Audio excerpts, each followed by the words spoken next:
Hello students, आज आम एपरी एक मैथमेटिक्स करवा जन को गोटे पृष्ठा को टाइप करने को 15 मिनट समय लगी थाए। तो जदि आमको अध घंटा मध्य 250 पृष्ठा टाइप करार अच्छी तेरे केते जन को कार्य लगाइले कार्यटी संपादन कर प्रश्न अनुसार गोटे जन 15 मिनट गोटे पृष्ठा टाइप करे, अध घंटा मध्य 250 पृष्ठा टाइप करने आमको केते जन को टाइप करने नियोजित करा पड़ो। एठारे प्रश्न अच्छी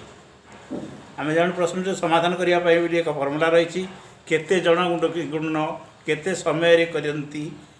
केते गोटी कार्य करती अर्थात इज इक्वल टू केते जन केते समय केते गोटी कार्य करेंगे एपरी अर्थात m1 into d1 divided by d1 ये डबल हूँ केते जन कार्य करती केते जन केते समय केते जन केते गोटी कार्य करती इक्वल टू ये द्वितीय स्टेप आसो केते जन केते समय केते गोटी कार्य करने प्रश्न दि जाए इक्वल टू हम अर्थात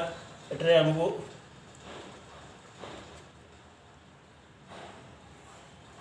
एठारे आमको प्रश्न अनुसार जड़े 15 मिनिट समय अर्थात 15 मिनिट समय एक कार्य बा एक पृष्ठा को टाइप करता है इक्वल टू आमको प्रश्न अनुसार केते जन एटी एक्स कर दिगला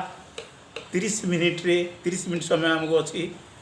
250 पृष्ठा टाइप करेंगे कार्य करेंगे। तेणु आमको एठारे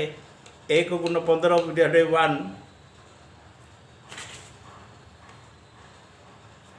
1 गुण 15 divided by 1 equal to x ये केते जन एक्स हो गला इंटू 30 मिनिट्स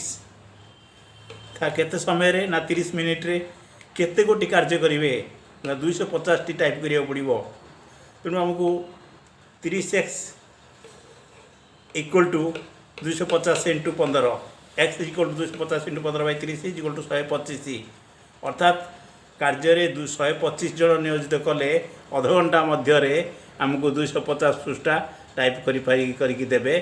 जोटी गोटे टाइप करने को 15 मिनट समय लगिले। धन्यवाद।